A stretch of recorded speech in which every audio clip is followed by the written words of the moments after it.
केजरीवाल साहब इनको एक पपेट की तरह यूज कर रहे हैं, इनसे साइन करवा रहे हैं और पैसा अपने गबन कर रहे हैं। अब ये सोच रहे हैं कि ऐसा आए समय कि इनको घसीट के लेके जाए और पब्लिक में सिंपैथी मिले। तानाशाही होती तो अभी तक ईडी उसको घसीट लेती। अब दिल्ली की जनता पूरी तरह से केजरीवाल के खिलाफ है। पूरे भारत के किसी कोने में जाएं आपको इंफ्रास्ट्रक्चर डेवलपमेंट मिलेगा। तो भारत आगे बढ़ रहा है तो महंगाई का मुद्दा अब हर घर में नहीं मिलेगा आपको। लगातार आरोप प्रत्यारोप की राजनीति देखने को मिल रही है, क्योंकि लोकसभा चुनाव नजदीक हैं तो धरने प्रदर्शन होना तो लाजमी है। कहीं पे राम के नाम पे लड़ाई हो रही है तो कहीं पे हनुमान के नाम पे हो रही है, कहीं पे ईडी सीबीआई के नाम पे हो रही है, कहीं पे जो है वोटों में धांधली और ईवीएम के नाम पे हो रही है। क्या मानते हैं किस ओर जा रही है राजनीति? देखो, ये आम आदमी पार्टी सरकार जब अन्ना हजारे के कैंप से निकली थी तो इन्होंने कहा कि हम पूरी दिल्ली में पूरा भ्रष्टाचार बंद कर देंगे, और जो कहने वाले थे वो तीनों के तीनों जेल में हैं। और केजरीवाल साहब इनको एक पपेट की तरह यूज कर रहे हैं, इनसे साइन करवा रहे हैं और पैसा अपने गबन कर रहे हैं। अब केजरीवाल फंस गए हैं, अब केजरीवाल का नंबर है, ईडी बार बार बुला रही है। अब ये सोच रहे हैं कि ऐसा आए समय कि इनको घसीट के लेके जाए और पब्लिक में सिंपैथी मिले। केजरीवाल तो कहते हैं कि बीजेपी चाहती है कि मैं लोकसभा 2024 के चुनावों का प्रचार ना करूं। नहीं, देखो ऐसा है, केजरीवाल साहब अगर है ना सच्चाई की बात करे तो दिल्ली की जनता है ना, उनकी सच्चाई का पूरा पानी सब उनके सामने आ गया है। अब दिल्ली की जनता पूरी तरह से केजरीवाल के खिलाफ है।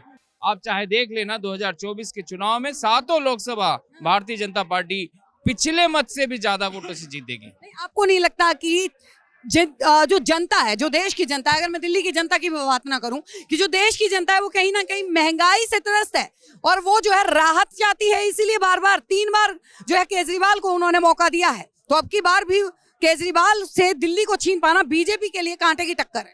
देखो, मैं आपको बताऊं, मुझे आज भी याद है जब मैं अपने गांव गया उत्तर प्रदेश में, तो मैं जब गांव जा रहा था तो एक्सप्रेसवेज मेरे को मिले, गांव में घर तक सड़क मिली, गांव में स्वास्थ्य केंद्र अच्छा मिला, गांव में स्कूल अच्छा मिला, गांव में इंटरनेट की सेवा मिली। ये सब सारे डेवलपमेंट पैसे से ही आता है।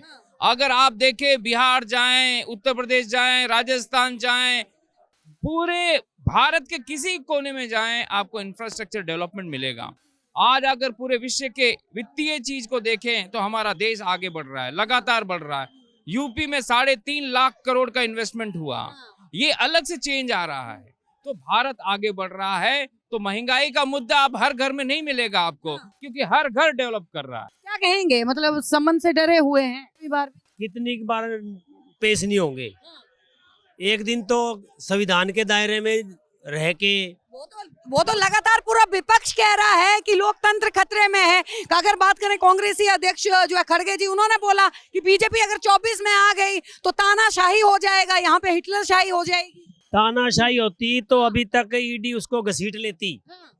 अभी संविधान के दायरे में जो समन भेजने की प्रक्रिया है वो चल रही है। जब तक संविधान के हिसाब से, कानून के हिसाब से ईडी चलेगी, वो ही प्रक्रिया दोहराई जाएगी। विपक्ष तो बोलता ही रहता है, जब फंसता है कोई भी आदमी तो वो इल्जाम तो कुछ लगाएगा है ना। कभी बोलेगा ईडी सेंटर, किस टाइम में ईडी को, सीबीआई को ये नहीं कहा गया कि ये सेंट्रल गवर्नमेंट का होता है। आप बताइए, कांग्रेस के राज में दूसरे लोग कहते थे, अब आज बीजेपी के राज में दूसरे विपक्ष कहता है। ये तो चलता रहता है। लेकिन ईडी और सीबीआई अपने संविधान के दायरे में जो कानूनी प्रक्रिया है उसमें चल रही है, और जो दूध का दूध और पानी का पानी है वो तो होके रहेगा मैडम। लोकसभा चुनाव के लिए कहीं ना कहीं दिल्ली अभी दूर है बीजेपी के हाथों। नहीं, दिल्ली कोई दूर नहीं है। दिल्ली में 7 सीटें जीतेंगे और पहले से ज्यादा बहुमत से जीतेंगे, और 2025 में विधानसभा भी जीतेंगे। बहुत बहुत धन्यवाद। तो देखिए, लगातार जो है हम आपको दिखा रहे हैं कि दोनों तरफ से जो है वो धरना प्रदर्शन चल रहा है। आम आदमी पार्टी वाले जो है बीजेपी के खिलाफ कर रहे हैं और बीजेपी जो है वो आम आदमी के खिलाफ जो है वो कर रही है। लोकसभा चुनाव तक जो है ऐसी परिस्थितियां तो आपको देखने को मिलती ही रहेंगी। बने रहिए हमारे साथ, देखते रहिए सौगंध टीवी। आप देख रहे हैं सौगंध टीवी, सौगंध वतन की।